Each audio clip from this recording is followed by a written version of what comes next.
दोस्तों, आपने अक्सर बारिश के मौसम में मुंबई जैसे शहर को पानी की चपेट में आते हुए देखा होगा, लेकिन कोई ये नहीं सोच सकता था कि सपनों का शहर दुबई, जो कि रेगिस्तान के बीचों बीच में मौजूद है, उसकी भी हालत बारिश की वजह से मुंबई जैसी हो जाएगी।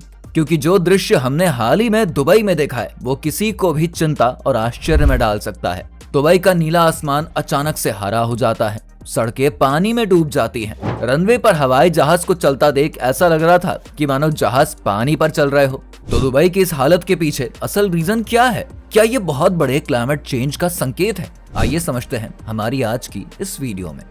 दोस्तों, दुबई जैसा शहर जहां पर बारिश का कोई भी नामो निशान एक समय पर नहीं हुआ करता था, वो शहर आज के समय प्रकृति की एक अलग ही आपदा से जूझ रहा है। एक ऐसा प्रकृति का फेरबदल जिसे समझ पाना बहुत से लोगों के लिए नामुमकिन सा है। जैसा कि आप सभी को पता है कि दुबई रेगिस्तान के बीचों बीच में बसा हुआ एक शहर है और उसका बारिश से कोई भी नाता नहीं है। लेकिन आज जो तस्वीर दुबई से आ रही है वो बहुत ही ज्यादा भयानक है। तेज तूफान, कभी आसमान का काला हो जाना तो कभी एकदम से हरा हो जाना। बहुत से लोग तो ये भी कह रहे हैं कि दुबई में आज जो कुछ भी हो रहा है वो क्लाउड सीडिंग की वजह से ही हो रहा है। और कुछ लोग तो ये थ्योरी भी लगा रहे हैं कि जरूर ये सब ईरान का ही किया धरा है। लेकिन दोस्तों, आपको मालूम होना चाहिए कि बारिश की चपेट में आज सिर्फ दुबई ही नहीं बल्कि पूरा पर्शियन गल्फ भी है।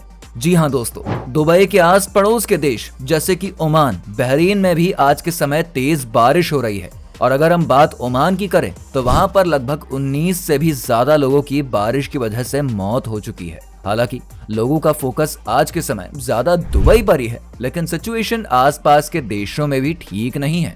अब आते हैं दुबई पर, जहां पर आसमान नीला होता हुआ नजर आ रहा था। दोस्तों, इस वीडियो को देखिए।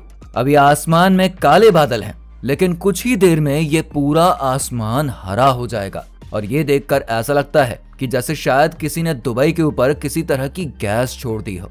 और इस हरे आसमान को लेकर ही कई तरह की अलग अलग थ्योरीज भी बनाई जा रही हैं। लेकिन ये सभी बस एक थ्योरी ही है जो कि सच्चाई से काफी परे है।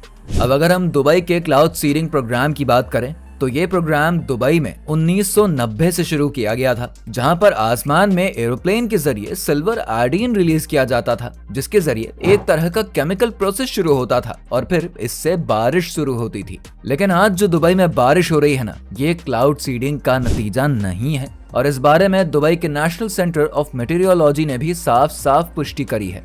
अब दुबई में जो हमें हरा आसमान देखने को मिला या फिर एक खास किस्म का फिनोमेना है जिसका नाम है डेरेचो। दरअसल ये एक बहुत ही शक्तिशाली वेदर इवेंट है, जिसकी वजह से पहले तो आसमान अचानक से पूरी तरीके से हरा हो जाएगा और फिर तेज हवाएं चलनी शुरू हो जाएंगी। और ये डेरेचो नाम का फिनोमेना होता क्यों है, इसके पीछे का कारण भी हम समझ लेते हैं। देखिए दोस्तों, उस समय हवा में काफी ज्यादा मॉइस्चर होता है, जिसकी वजह से सभी लाइट पार्टिकल्स हट जाते हैं और रह जाते हैं सिर्फ ब्लू लाइट पार्टिकल्स। जब सूरज की रोशनी इन ब्लू लाइट पार्टिकल्स पर गिरती है तो हमें आसमान हरा नजर आता है। दुबई में आज 71 सालों में सबसे ज्यादा बारिश हुई है और ये सिर्फ और सिर्फ क्लाइमेटिक चेंज का ही एक नतीजा है। दुबई के लिए ये सब कुछ अनएक्सपेक्टेड है, क्योंकि दुबई को जब बनाया गया था तब किसी ने ये नहीं सोचा था कि एक समय पर यहाँ पर इस तरह के नज़ारे भी देखने को मिलेंगे और आपको फ्यूचर में भी दुबई में इसी तरह के दृश्य देखने को मिल जाएंगे। इसके अलावा आज दुनिया के जिन इलाकों में एक समय पर बारिश होती थी वो आपको धीरे धीरे रेगिस्तान में बदलते हुए नजर आएंगे। तो वहीं दुबई जैसी जगह जो रेगिस्तान के बीचों बीच में है, वहाँ हमें और भी ज्यादा बारिश देखने को मिलेगी। तो दोस्तों, इसी के साथ आज की इस वीडियो में सिर्फ इतना ही। आपका इस विषय पर क्या ओपिनियन है, हमें कमेंट सेक्शन में लिखकर जरूर बताइए। वीडियो को लाइक और शेयर करके हमारे चैनल फैक्ट गिल को सब्सक्राइब जरूर कर दीजिए।